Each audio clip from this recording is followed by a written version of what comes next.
소크라테스 AI 연구소에서 제공하는 플루타르크 영웅전에 오신 것을 환영합니다. 오늘날 현대의 여러 분야에서 보이는 그런 놀라운 지혜나 용기 있잖아요. 이게 이미 플루타르크 영웅전에 다 있었던 거다. 한번 기억해 보시면 좋겠습니다. 오늘은 제2편 로물루스에 대해서 살펴볼 텐데요. 플루타르크가 기록한 로마 창건자죠. 그의 삶을 통해서 신화, 역사, 또 권력, 인간 본성 같은 이야기를 함께 나눠보겠습니다. 네, 로물루스는 정말 시작부터가 신화 그 자체죠. 알바 왕가의 딸 레아 실비아가 전쟁의 신 마르스를 만나서 쌍둥이 로물루스랑 레무스를 낳았다 이렇게 전해지니까요.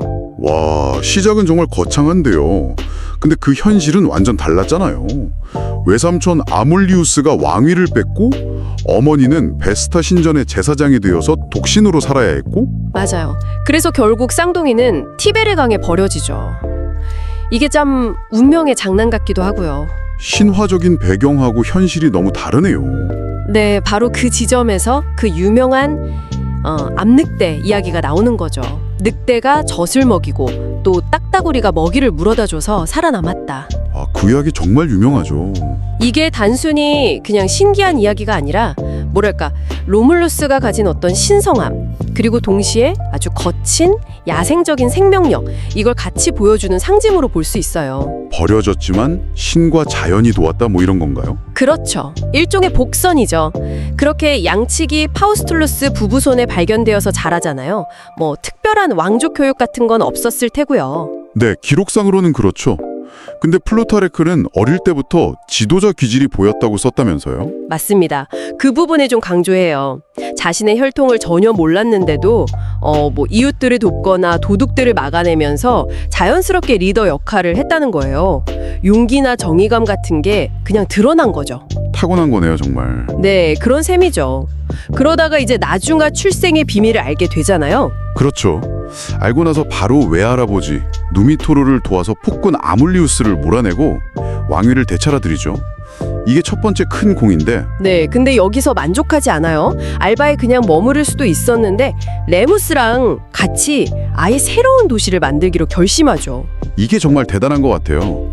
보통은 왕위를 되찾으면 거기에 안주할 법도 한데. 그러니까요. 단순히 과거를 회복하는 걸 넘어서 아예 새로운 판을 짜겠다. 이런 창조적인 야망이 있었던 것 같아요. 이게 바로 로마 건국이라는 거대한 이야기의 진짜 시작점이죠. 아, 근데 그 과정에서 정말 충격적인 사건이 일어나잖아요. 동생 레무스와의 갈등, 그리고 결국 죽음까지. 네, 그게 가장 극적인 전환점이죠. 새 도시를 어디에 세울지 또 그 경계를 어떻게 정할지 이걸 두고 형제가 다투게 되거든요. 세 점을 쳐서 로물루스가 팔라티누스 언덕으로 정했는데 레무스가 그걸 무시하고 넘어섰다고요? 그렇죠. 기록에 따라서는 레무스가 조롱하면서 그 신성한 경계를 뛰어넘었다고도 하고요. 그러자 로물루스 본인 혹은 그의 부하 켈레르라는 사람이 레무스를 살해하게 됩니다. 형제 살해라니 너무 끔찍한데요? 플루타르크는 이걸 어떻게 해석하나요? 플루타르크는 이걸 단순히 우발적인 다툼이나 감정 싸움으로만 보지 않아요. 그보다는 새로운 국가, 새로운 질서를 세우기 위해서는 때로는 가장 기본적인 인간관계, 심지어 혈연마저도 넘어설 수 있다는 어떤 냉혹한 정치적 결단의 상징으로 읽어내려고 해요. 와, 그러니까 로마 건국의 시작부터 이미 권력의 속성, 질서를 위한 비정한 선택 같은 문제가 담겨 있었던 거네요. 맞습니다. 플루타르크는 그런 질문을 던지는 거죠. 그리고 그 이후에 로마를 세우고 나서 인구가 부족하니까 이웃 사비니 쪽 여인들을 납치하는 사건도 벌어지잖아요. 네, 그 사건도 정말 유명하죠. 그것 때문에 큰 전쟁이 나고요. 그렇죠. 사비니족 남자들이 복수하러 쳐들어오는데 그때 납치되었던 사비니 여인들이 전쟁터 한가운데로 뛰어들어서 싸움을 말리잖아요. 한쪽에는 로마인 남편이 있고 다른 한쪽에는 사비니인 아버지나 형제가 있으니. 아, 그 장면은 정말 인상적이에요. 네, 플루타르크가 그 장면을 상당히 인상 깊게 묘사해요. 폭력적인 갈등이 결국 여성들의 눈물과 호소, 설득으로 봉합되는 과정. 이것도 의미심장하죠. 이런 우여곡절 끝에 로마라는 도시가 형태를 갖춰가는 거군요. 사회 구조도 만들었다고요. 원로원하고 평민을 나누고 또 그 유명한 보호자, 피보호자 관계. 아, 네. 파트리키안 귀족, 원로원 계층과 플레부스, 평민을 구분하고 또 파트론 클리언트 관계라고 하죠. 보호자 파트론과 피보호자 클리엔트 관계를 설정하는데 이게 초기 로마 사회를 이해하는데 아주 중요해요. 그게 구체적으로 어떤 관계인가요? 그러니까 강력한 귀족 가문 파트론이 여러 명의 클리엔트, 즉 피보호자들을 거느리는 거예요.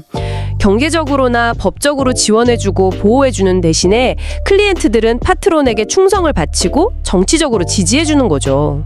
일종의 상호 의무 관계인데 이게 로마 사회를 끈끈하게 묶어주는 아주 중요한 네트워크 역할을 했습니다. 사회 안전망이면서 동시에 정치적 기반이었던 셈이죠. 아, 단순히 신분만 나는 게 아니라 그런 관계망을 통해서 사회를 안정시키려고 했군요. 도시건설, 정치제도, 사회구조까지. 정말 로물루스는 아무것도 없는 데서 뭔가를 만들어낸 말 그대로 건설자였네요. 네, 그래서 플루타르크도 로물루스를 단순한 영웅 이상으로 봐요. 문명의 기틀을 다진 정치적 창조자라고 아주 높이 평가하죠.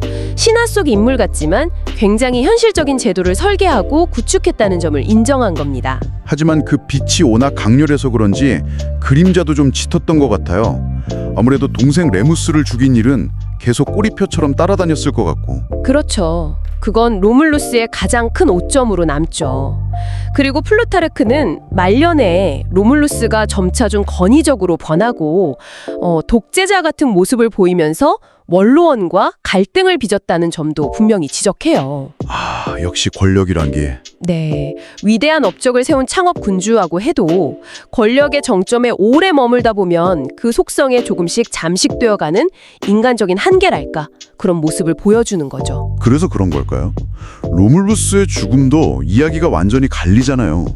하나는 뭐 염소늪에서 연설하다가 갑자기 폭풍우가 몰아치더니 사라져서 하늘로 올라가 퀴리누스라는 신이 되었다는 전승이 있고, 네, 그게 신격화된 버전이죠. 다른 하나는 완전 반대로 그의 독재에 불만을 품은 원로원 의원들한테 암살당해서 시신이 토막나 여기저기 숨겨졌다는 설도 있다고요.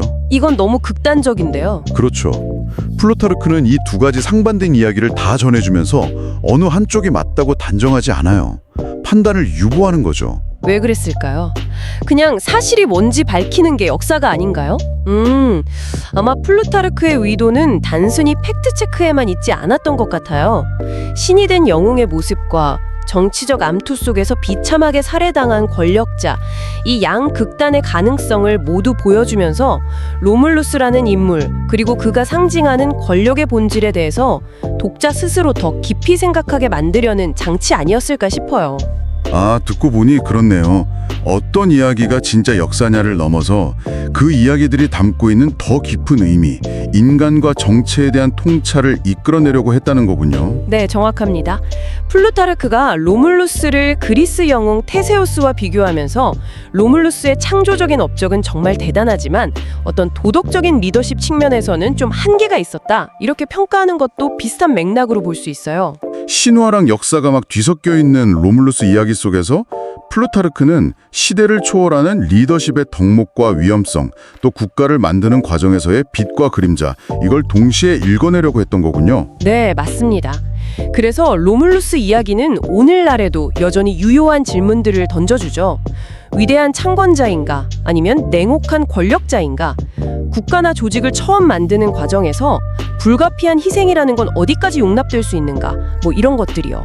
리더십, 국가 형성, 권력과 도덕의 관계, 정말 생각해 볼 거리가 많네요. 그렇죠. 계속 곱씹어보게 만드는 힘이 있어요. 자, 그럼 로물루스라는 인물을 한 문장으로 요약해 본다면 어떻게 할 수 있을까요? 로물루스는 신화 속에서 태어났지만 역사의 뼈대를 세운 빛과 그림자를 함께 지닌 창조자였다. 이 정도면 어떨까요? 네, 아주 적절한 요약인 것 같습니다. 혼돈송에서 질서를 부여하고 로마라는 거대한 문명에 그야말로 첫 삽을 뜬 인물이죠. 그의 선택과 결단이 역사의 물줄기를 바꾼 건 분명하고요. 기회를 놓치는 길을 택하시겠습니까? 공동체의 기초는 과연 무엇 위에 세워져야 할까요? 한번 깊이 생각해 보시면 좋겠습니다. 소크라테스 AI 연구소에서 제공하는 플루타르크 영웅전, 오늘 로물루스 이야기는 여기까지입니다.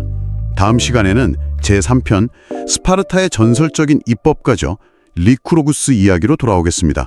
다음 편도 많이 기대해 주십시오.